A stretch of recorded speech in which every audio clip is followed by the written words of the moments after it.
आपके साथ शिप्रा झा और आप देख रहे हैं अपना बिहार। बुलेटिन में सबसे पहले बात होगी बिहार की सियासत के केंद्र में आज बने हुए हैं पवन सिंह, जिन्होंने एक के बाद एक बीजेपी दिग्गजों से मुलाकात की। मुलाकात उनकी सबसे पहले उपेंद्र कुशवाहा से हुई और इसके बाद केंद्रीय गृह मंत्री अमित शाह और फिर बीजेपी के राष्ट्रीय अध्यक्ष जेपी नड्डा। तीनों ही मुलाकातों के दौरान पवन सिंह के साथ बीजेपी बिहार प्रभारी विनोद तावड़े और ऋतुराज सिन्हा भी साथ रहे। हम आपको 3 तस्वीरें आपकी टीवी स्क्रीन पर आपको दिखा रहे हैं।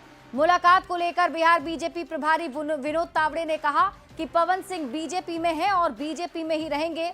वे विधानसभा चुनाव में बीजेपी के लिए काम भी करेंगे और ये तस्वीर आपके टीवी स्क्रीन पर आपको दिखा रहे हैं। पहली तस्वीर आप देखिए जब केंद्रीय गृह मंत्री अमित शाह से मुलाकात करने के लिए पवन सिंह पहुंचे थे और दूसरी तस्वीर बीजेपी के राष्ट्रीय अध्यक्ष जेपी नड्डा से मुलाकात पवन सिंह की हुई और ये तीसरी तस्वीर आपको दिखा रहे हैं जब उपेंद्र कुशवाहा से पवन सिंह ने मुलाकात की। और सबसे खास बात ये रही कि इन तीनों जगह पर पवन सिंह के साथ बीजेपी के विनोद तावड़े भी मौजूद थे और उन्होंने कहा कि पवन सिंह बीजेपी में हैं, बीजेपी में ही रहेंगे और इस बार के बिहार विधानसभा चुनाव में बीजेपी के लिए काम करेंगे। तो ये तस्वीर दिखाती हुई नजदीकियां बीजेपी के साथ पवन सिंह की। आप सबको याद होगा कि लोकसभा के चुनाव में भी बीजेपी ने पवन सिंह को आसनसोल से टिकट दिया था, जिसके बाद उन्होंने उसे लौटा दिया था और तब से खटपट की बातें कही जा रही थी। हालांकि अब पवन सिंह बीजेपी के साथ ही नजर आ रहे हैं।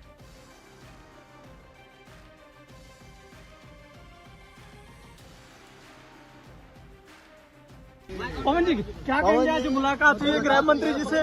सर क्या बोलना चाहेंगे जो मुलाकात हुई है उस पर? पवन जी किस पार्टी से रहेंगे? सर किस पार्टी? अभी थोड़ा वेट करिए।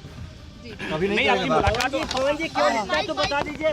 आप फॉर्मली दोबारा बीजेपी ज्वाइन करेंगे या ज्वाइन कर लिए हैं? अरे हम अलग हुए ही कहाँ थे, हम साथ हैं। विधानसभा चुनाव लड़ेंगे। अब सब समय बताइए। तो सुना आपने पवन सिंह से जब ये सवाल पूछा गया कि क्या आप बीजेपी वापस से ज्वाइन करेंगे या फिर आपने ज्वाइन कर लिया है, तो उन्होंने कहा कि हम पहले से ही साथ थे, अलग हुए ही कब थे।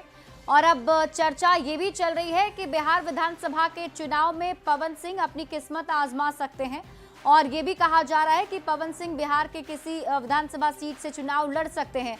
हालांकि पवन सिंह ने इस पर कोई खुलकर जवाब नहीं दिया। उन्होंने ये नहीं बताया कि विधानसभा का चुनाव लड़ेंगे या नहीं लड़ेंगे और अगर लड़ेंगे तो किस सीट से लड़ेंगे, लेकिन ये संभावना जरूर जताई जा रही है क्योंकि हाल के दिनों में पवन सिंह ने एक रियलिटी शो से एग्जिट लिया। उसके बाद पवन सिंह अपने पैतृक गांव पहुंचे थे और फिर बीजेपी के साथ ये नजदीकी।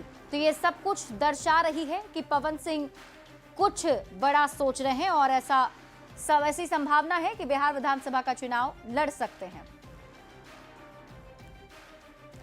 देखिए, मुलाकात को लेकर बिहार बीजेपी प्रभारी विनोद तावड़े ने कहा है कि पवन सिंह बीजेपी में हैं और बीजेपी में ही रहेंगे। वे विधानसभा चुनाव में बीजेपी के लिए काम भी करेंगे।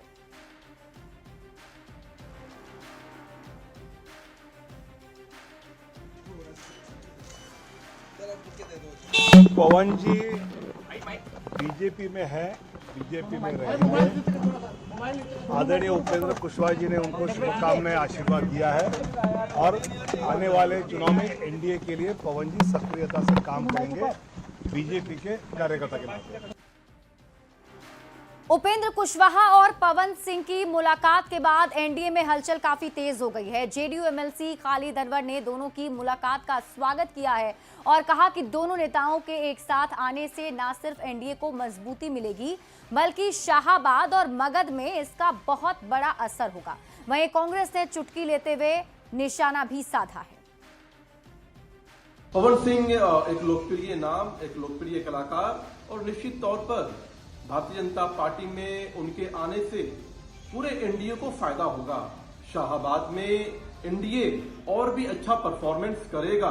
उपेंद्र कुशवाहा जी का भी पवन सिंह जी को आशीर्वाद प्राप्त है और पूरा एनडीए घटक दल जो है स्वागत करता है पवन सिंह जी के आने से। एनडीए के घटक दल आपस में ही हर चीज पे लड़ते, सर फुटा हुआ है, एक्चुअली बैकफुट पे है, डर है जिस तरह से वोटर अधिकार यात्रा के बाद बिहार की जनता में आक्रोश है एनडीए को लेके, इनके मंत्रियों को दौड़ा के भगा रहे, तो ये चाह रहे हैं डैमेज कंट्रोल करने की कोशिश कर कि ये मेरे पास आ जाए, वो मेरे पास आ जाए। लेकिन किसी को भी किसके पास बुला लीजिए, बिहार की जनता इस बार इंडिया गठबंधन को ही आशीर्वाद देगी।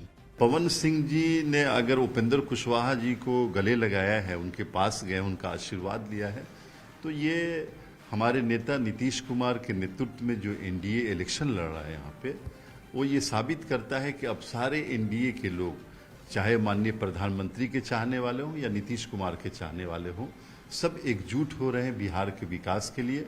और 2025 में नीतीश कुमार कैसे ताकतवर मुख्यमंत्री बने, इसके लिए सभी जमा हो रहे हैं। तो पवन सिंह के बीजेपी में शामिल होने पर तेज प्रताप यादव ने भी बयान दिया है। देखिए, बिहार की सियासत गर्मा गई है और पवन सिंह पर तेज प्रताप यादव का भी बयान सामने आया है। क्या कहा उन्होंने, आपको बताते हैं। उन्होंने कहा कि पवन कभी हमारे पैर पर गिरे थे, तेज प्रताप यादव ने कहा, और यह भी कहा कि दोबारा किसी और के पैर पर गिर गए हैं और लगातार किसी के पैर पर गिर रहे हैं। तो तेज प्रताप यादव का यह बयान है। उन्होंने कहा कि कलाकार और कलाकारी करनी चाहिए, ये लगातार किसी ना किसी के पैर पर गिर रहे हैं।